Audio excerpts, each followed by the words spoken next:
Alright, this is a special episode of the MGB Wrestling Podcast. This is A6, this is American Slang, and it's kind of a special one for a couple of reasons. One, we weren't actually there, we were actually in England at the time, so I've been catching up on Powerbomb TV. And two, you'll notice that I said I as well. Mason's not actually going to be doing this one with me, so you just got me. It's probably going to be a bit shorter, and I'm not going to have him to bail me out when I miss something as well, or him give him his insight. Now, Powerbomb TV didn't have the pre-show, let me go through quickly the results from this. Jake Parnell, this was actually a gauntlet match, and I think this is the match that went on for an hour. I think I saw on Twitter somebody say that this was one of the longest matches.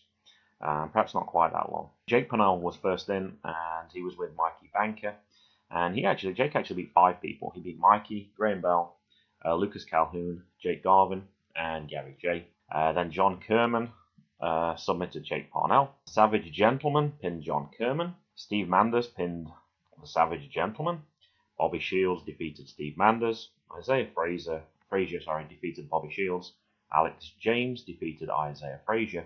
And then the last person in was Killer Kelly, due to a referee stop due for injury. Thankfully, she will be okay. Now, Killer Kelly actually put on Twitter, so my at VA Wrestling debut didn't go as planned because I'm super clumsy and I sprained both my ankle and elbow, or as I like to call it, didn't want to get pinned or submitted by at Prince of Pro, which is Alexander James.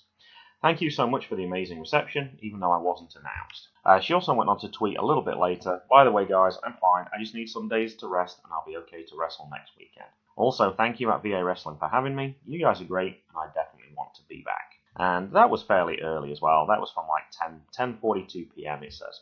So this was only a few hours after the match, so obviously she's in pretty good shape. Okay, and on the main card, match 1 was David Starr versus Jordan Grace. Now, I don't have much for this match at all. I know it was going down well with the crowd. There was chance of both these wrestlers, rather than just going the typical Jordan Grace chant or the David Starr chant. And it was kind of interesting listening to this as well, because normally when we're there watching, I talk with Mason, I talk with people around me. Here you actually got to listen to the commentary, so you actually picked up some bits of insight that you wouldn't ordinarily get when you're just watching that. Now, one of the things that did say on the commentary is that Jordan Grace is the future. And actually, the other commentator disagreed. He actually said that she is the current, which is kind of difficult to argue with, actually, particularly as she's the current Commonwealth Cup champion as well. In the end, actually, Jordan Grace managed to get David Starr to tap out with a bear hug. Now, Dylan Hales, which is at Dylan Waco, said on Twitter, Jordan Grace beat David Starr with a bear hug tonight, and it was totally credible and got over huge live. So don't tell me that you can't get anything over as a finisher if you know what you're doing. You can. Someone do the headlock next. I'm dead serious. And there was 250 likes for that in less than 24 hours. The other one was from actually David Starr himself. Every time I come to at VA Wrestling, I leave feeling like I've had a great independent wrestling experience. Tonight, I finally got to step in the ring with at Jordan Grace. I walked away knowing why she's one of the most in-demand wrestlers going. Bring her to the world stage now. So commentators very positive to Jordan Grace, and so was her opponent David Starr. And the other thing I noticed at the match was Maddie, who we sat next to at the Commonwealth Cup, had a happy birthday sign, but I couldn't actually read who it was. That comes up, I think, in match 4. Match 2 was between Team Blue Nation, which was Charlie Evans and Jessica Troy, and Team Bad Behavior, which was Brittany Blake and Penelope Ford. Now, Charlie Evans and Jessica Troy were making their Nova Pro debut. They both featured before at Rise and Shimmer. Now, I looked into Charlie Evans a little bit more. She's age 21, and there was a review on Cage Match, which gave her a 9 out of 10 rating, and it said that a really impressive young wrestler, now making her name in the UK scene, can play face or heel convincingly well and deliver some very good matches. Has done really well and made a good impact in the Progress Women's Tournament as well as the Pro Wrestling Eve. Seems to be a natural one to watch for sure. And the only thing I really found about Jessica Troy was one of her trainers is listed as Adam Hoffman, which is not going to mean anything for the rest of you guys. Actually, it's somebody who I work with, and he's someone who has the same name. I'm going to guess it's not the same person, although he does do coaching as well. On Twitter, I didn't find much either. One thing I did find was, though, a tweet was about, guys, how great are Cheez-Its, though? I guess we're coming over from Australia, they're getting to try out the American snacks. So that was one of the things that they liked. Somebody actually responded then to that Cheez-Its comment, and I just followed you for this reason alone. Now, I did notice, actually, with this one, the streamers were back. We talked about in the previous one. Where have the streamers gone from Nova Pro? They used to be thrown in all the time, and then suddenly they disappeared. One other thing I noticed from this one as well, I couldn't tell if the refs were mic'd up now. You could hear very clearly at the start. With it being a tag team match, the ref saying 1 in and 1 out. Very clear. And you don't always hear that stuff even by the side of the ring, so I was kind of interested on that one as well. And it was also good, once again, to have the commentators there to tell me a little bit about some of the wrestlers that I didn't know. And actually, Blue Nation went on to win this one. They beat Brittany Blake and Penelope Ford, and thoroughly deserved too. I was very impressed with, in particular, Charlie Evans. And Charlie Evans was actually fighting the next night as well. And she put winning some tag team titles with Jay Troy tonight, and everyone else will lose. Now, this was actually the Rise DTWA titles, but it was featured on an Impact event. And also, the other people who were in that match was Chelsea Green was on one team, and also Kylie Ray was in another team as well. So, a couple of people who've been mentioned at Nova Pro recently, and some pretty big names there as well. Match 3. This was the knockout or tap out only, and it featured Dominic Garrini and Sage Phillips. Now, this type of match I thought really suited Dominic Garrini. He has an MMA background, so submissions is obviously kind of a big thing, so making people tap out is something that he's used to. And he actually posted on Twitter as well, "I live for the art of submission. Tonight, the rules change." And it's also mentioned that it was live on Powerbomb TV, which it was, which is why I'm getting to talk about this right now. Now, at the end of the match, Sage left the ring very gingerly. He received multiple blows to the head, and this is actually what ended the match. The referee actually stopped this before he tapped out. Another brutal fight with D. Garrini BC. I didn't win the match, but I showed at VA Wrestling how tough of a man I am. Thank you to the Nova fans for always supporting me. It makes the 10-hour trip worth it every time, and I'll see you at the Elk Lodge on July 28th. That was the tweet by Sage Phillips after the match. Match 4. Shazza McKenzie defeated Harlow O'Hara with the Shaztastic Stunner. There was cries of welcome back at the start for Shazza McKenzie. I know she was very popular in her one time that she when she debuted at Nova Pro. And it'll always stick with me as well, because that was one where Mason tried his streamer for the first time and it didn't unroll and it just hit Shazza, but she threw it back to him. Harlem actually made the ref go on his knees and pray before checking her at the start of the match, which was, I really like the Harlow O'Hara character. Each time she comes, I'm more and more impressed, and I like this little touch at the start of matches. Harlow was initially dominant, but Shazza started to get more offense, and eventually there was that Shaztastic Stunner. She had to roll her away from the ropes, and then she pinned her 1, 2, 3. Now, Shazza put on Twitter, "I always chuckle when people call me one of the fastest rising stars. Like me, 10 years hasn't felt like very fast to me." Now, Shazza was also giving high fives to everyone, and then she gets to the gated community and offers a double high five to Ed, the leader of the gated community. And then as he tries to high five her, she backs away and runs her fingers through her hair. I thought that was a nice touch. And then as she was walking off, she gave him one more look as well. That was certainly picked up on Powerbomb. I'm not sure if most of the fans even noticed that actually happened. And I did realise now why Maddie had her sign earlier. It was Brian Hughes, the ring announcer's birthday. And he returns to announce match 5 with a party hat on and the crowd cheering happy birthday to him. And 2 streamers were thrown at him in a style very similar to what I mentioned with Mason earlier. They just didn't unroll at all. So, Mason, you got some good company on the stream throwing. Match 5. This was the triple threat match for the tag teams. This was the Hooligans, the Carnies, and the Ugly Ducklings. And also there was a third hooligan who I didn't know exactly who it was at the start, but it looks like he was a coach, similar to the style that Coach Mikey's the coach for the Ugly Ducklings. Now, it's often the case, though, this match started before the bell even rang. These teams have a history with each other, so they were fighting straight away. Once they finally did get going, it was the Ducklings versus the Hooligans. Something I've asked Mason before. Why would you tag in a third team? Why not just tag in your own partner? Because to me, that always seems pointless. If you're not in a ring, you can't win, and you might never get tagged back in. But they did talk about that, the fact that you want to tire each other, tire the other teams out, and then hopefully you have more strength later in the match. Lance Lude was in a lot of trouble to begin with. He was trying to get a tag. He put a lot of punishment, as he often does. And then Rob Killjoy came in, and he took out everybody with 3 very acrobatic moves very close together. One was a jump over the ropes to take out both hooligans. He then dragged Nick Higgy over the ropes, and then he took out 3 people with a bounce over the top rope and took out everybody else. We heard the crowd as this was awesome after a crazy combination where Rob used both hooligans as a launch pad, but unfortunately got caught by Nick Higgy. We got to see a lot of the signature moves. There was the Launchpad McQuack, actually on all 4 opponents together. They all got stacked up in the corner. And there was some chanting from the crowd, which I'm not going to repeat if we're trying to keep this PG. Now, there should have been a pin, but the third hooligan, who I think is the coach, lifted a leg onto the rope. Now, Coach Mikey saw this, turned his hat around and stormed around to go to the other hooligan and said he's ready to go to war. And then they started dealing cards out on the floor. Something I don't think 2 or 3 sides will necessarily see for this one. Where the cameras were set up, you could clearly see what was going on. But yeah, they actually had a little card game there. Now, towards the end of the match, Rob took out both carnies with a flip outside the ring, but unfortunately, with this being a 6-man match, this left Lance all by himself with the hooligans, who performed a hooligan destroyer inside the ring to end the match. There was a standing ovation at the end of the match. I thought this was a really good match. I've always been a big fan of the Ugly Ducklings, but I thought all 3 teams really contributed to this match. On Twitter, at Sean Neutron, my chat with at 3 Mother Duckers. 3 really fun guys who simply love wrestling and are damn good at what they do. So, go check out the Squared Circle Sound Off podcast if you want to hear more about the 3 Ugly Ducklings.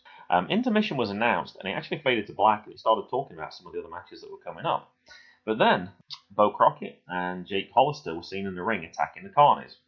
Bo used to be part of the Carnies team. And Bo says to the camera, "Always the Bo show around here, and don't forget it." Now, it wasn't shown, but you could see fans react. After they beat up the Carnies, Jake Hollister actually grabbed a bottle of Fiji water from the 1%. He drank half of it, and then he put the rest of it up for sale on his merch table. And I found that out from watching on Twitter. Now, on the Powerbomb TV coverage then, it actually showed a title match from December 2017 with Jonathan Gresham, who's going to be featured later, fighting against Nick Gage, who was actually in part of the Commonwealth Cup. Match 6, this was a surprising one. Jackson Stone came out, but with Josh Fuller. Now, normally Mac Buckler comes out with Josh Fuller as part of the Fuller House team, but anyway, not sure what happened there. And Josh Fuller was made to stand in the corner, though, much like he was in the previous match. And this was the part that did surprise me. Tim Donst was there, and he was also in his safety first character, which I wasn't expecting. The little twist this time was he was wheeled out, because I guess that's a little bit safer. Now, I didn't notice at this point, Maddie normally hands out her safety jackets to everyone in her section. I didn't see anybody wearing those at all, so I think same as me. Perhaps nobody realised that safety first was actually going to be there. I'm not sure if it was promoted, and I wasn't paying as much attention because I was on holiday this time. There were a lot of streamers thrown for this one, and you could hear the safety first chants as he enters the ring, and also when he climbs the ring post, of course, with some help, because that wouldn't be safe otherwise. Now, there were some new members of the safety squad too. There was Virgil. I'm not sure if Virgil's role was. He had a piece of paper on him, and I couldn't see what it was that he was showing, but it looked like he was showing notes to Tim at different points of it. And also the safety cone man as well. Now, just before the start, all the team crowded around together, the safety squad, and they did a break with the 2 safe thing. And I know something that's Mason and also his younger brother Jackson. That's something that they tend to have been doing a lot recently over the holiday. The 2 safe. And there was also a bit of a crowd. They were getting into it as well. One side shouted 2 safe, and the other shouted woo woo, 2 safe, woo woo. And also the crowd was shouting, "We want safety" as well. We also had the safety spear again, which we've had before, where Tim was basically carried around the whole side of the ring, and then round to the side, and then performed the spear. Now, Josh Fuller actually pulled Tim Donst off top of Jackson Stone mid-count, and when looked like he was clearly going to win the match. And Tim took off his safety vest, and actually the safety squad surrounded Josh. He gets back into the ring, and Cool Caution's Kyle was already climbing up to the top rope at this point, and performed a springboard DDT. And apparently that move has been christened Caution in the Wind, I guess much like Jeff Hardy's move.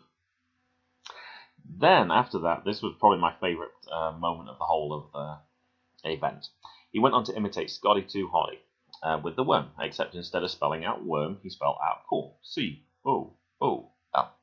And I talked to Mason about this one. He thought they should have done safe, because that was also a 4-letter word, but anyway. Jackson hits Tim Donst with his own hard hat and almost gets a 3 count.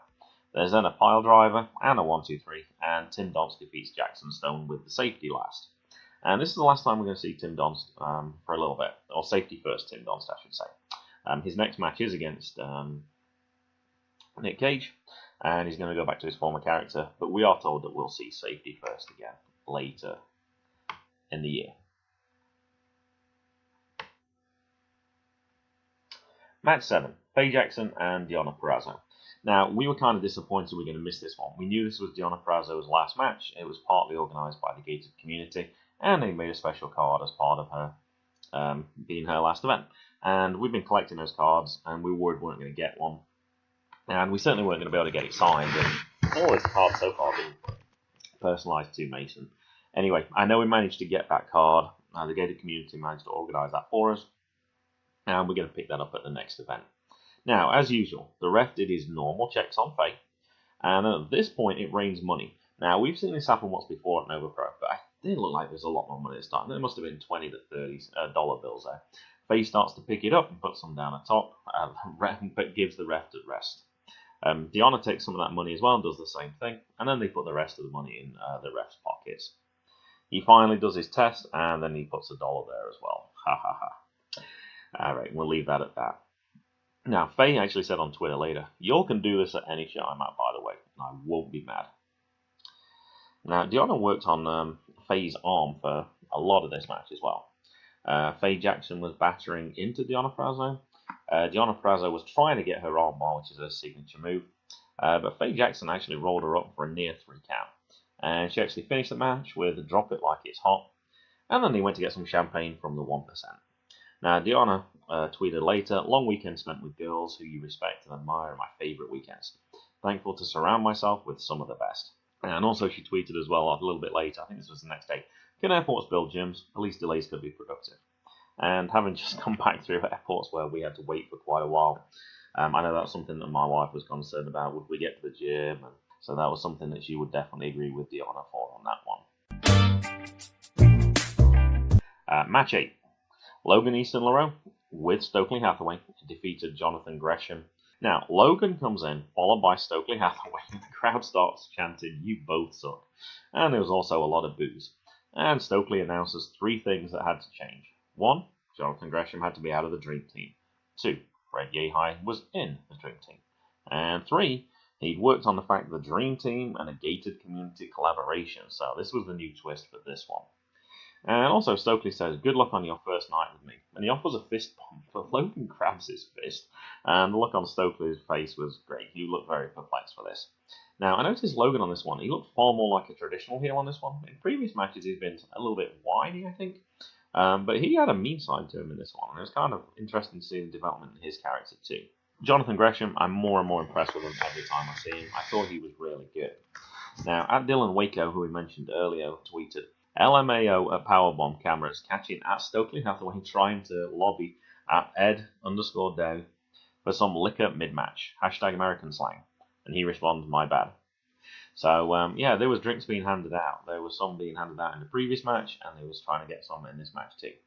Now, there was a low blow on Jonathan Gresham by Stokely Hathaway, and after the ref checks on Logan Easton Lareau, after he's rolled back into the ring, that gives Logan a chance to do the Ace Crusher, and that finishes off the match. Now, Logan also tweeted, "As always, fantastic photos from @JLeeAC. Start off something big with @Stokely Hathaway." So he also mentioned on Twitter, sounds like this is not just a one-off event. This could be something that's going on a little bit more. Jason Heat Schlafstein @JasonHeatFV.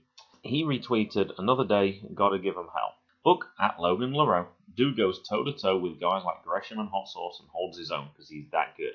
Let's get him national." And I saw a few people who posted some really positive things about Logan as well for this one. The thing from Jonathan Gresham I got was, to all the people that recommended Glow on Netflix, I love it. It took me way too long to watch this. I actually added those to my iPod as well to watch when I was in England if I got a chance.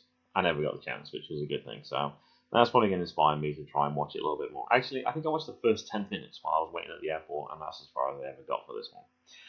@Pocket Volcano also posted, "The Jonathan Gresham is the best technical wrestler on the planet, and I'll fight anyone who disagrees. Hashtag American Slang 18. And that sort of backs up what I thought earlier. Every time I see Jonathan Gresham now, I'm just more and more impressed. He's got a really good style, and I really like watching his matches. Match 9, Alley Cat and Kimberly. Nova Pro Wrestling tweeted on July 5th, "Dream matches do come true. Alley Cat will go one-on-one with Kimberly." On Twitter before the match, "Alright, I got my spray bottles, the catnip, and of course the ever-powerful can of wet food. Boogie Bear, I'll see you later at VA Wrestling." And that's obviously from Kimberly. Now, this is actually Kimber's second time at Nova Pro. She appeared in the 2016 version of American Slang, and she also appeared at the first Mae Young Classic as well, so she's got quite a bit of experience there. And right at the start of the match, there were streamers for this one as well. And Kimberly dangled a streamer over Alley Cat at the start, just like a cat toy, which is another one of Alley Cat's little things at the start of matches. Kimber started to dominate with multiple German suplexes. Kimber attempted a swanton bomb from the top rope but missed, and Alley delivered a headbutt, which, oof, the sound from that was kind of impressive. And then she pinned her 1, 2, 3 for the match. Now, I don't have much for this match, but it was a match I really enjoyed, actually. It's one of those we've talked about before. You get so into the match, you forget what you're doing, and then by the time you've realised, you don't have anything written down. So, good match, but yeah, don't have much for that one at all. Now, also, I got to say, I arrived back from England. We flew back on Tuesday. I've been watching a few of these matches. I still had a few to go. So I started watching these Tuesday night, but I was really jet lagged at this point as well. I'd been up for, I think, 18 to 20 hours, not much sleep at all. And I really needed that last match, actually. It really got me sort of woke up again. Now, the next match was actually the Powerbomb TV Independent Wrestling Championship between Hot Sauce Tracy Williams and Eric Royal. And I have absolutely nothing for this except for Hot Sauce retained. And the reason I don't have anything, I was listening to the match, but I noticed that somebody I follow on Twitter at the Blade Job Show was talking about how good Kimberly was. I was like, oh, I just watched that match. So I was interacting with those guys a little bit as well. And before I'd even realised it, that match was over. So yeah, sorry, I don't have much, but my mind was drifting a little bit at that time as well. Alright, match 11, final match.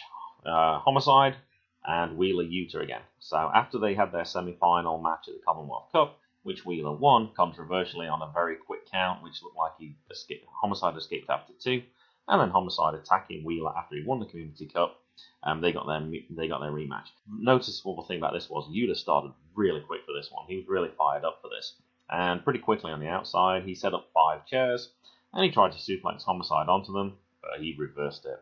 And Yuta tweeted later, "My neck, my back, that's all." After somebody posted the little video of that part there. Cop Killer was tried to be done by Homicide, but that was reversed.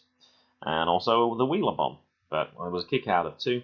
And both of these moves were seen during the Commonwealth Cup last time, so they were trying to go for their signature moves. Now at the finish, the ref is grabbed, and as Wheeler comes over, there's a low blow with a flailing leg, and then he rolls him up for the 3 count. So Homicide managed to cheat his way to a win for this one, and then after that he continued to beat down Wheeler after the match was finished, and the ref was powerless to do much for this. In fact, it got so bad the whole locker room actually came out, and then Homicide left. But he came back again, and he was throwing things into the ring, and I'm trying to think who was in the ring. I know Coach Mikey was in the ring, I know Rob Killjoy was in the ring, Hot Sauce Tracy Williams was there, and there was a couple other people there I think as well. Definitely went too far, and actually Yuta said on Twitter later, "This ain't over, Homicide." And that was it. It was a really long event. It looked like, I think he said on Powerbomb it was 3 hours and 36 minutes. And that doesn't include like the intermissions, it doesn't include the gaps between because they edit that down a little bit. And it didn't include the pre-show either.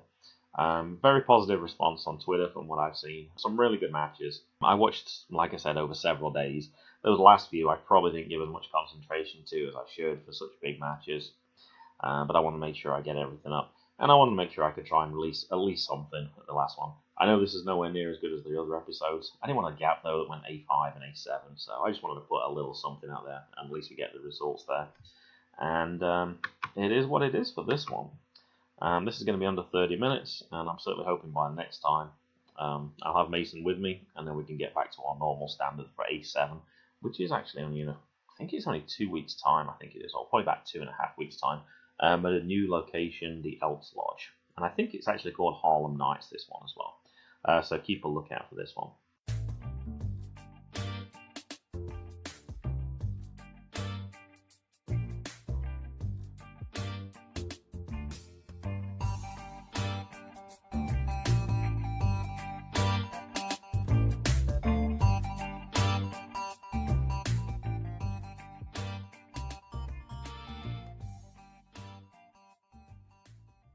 The music was Zigzag by Kevin MacLeod at incompetech.com, licensed under Creative Commons by Attribution 3.0, http://creativecommons.org/licenses/by/3.0.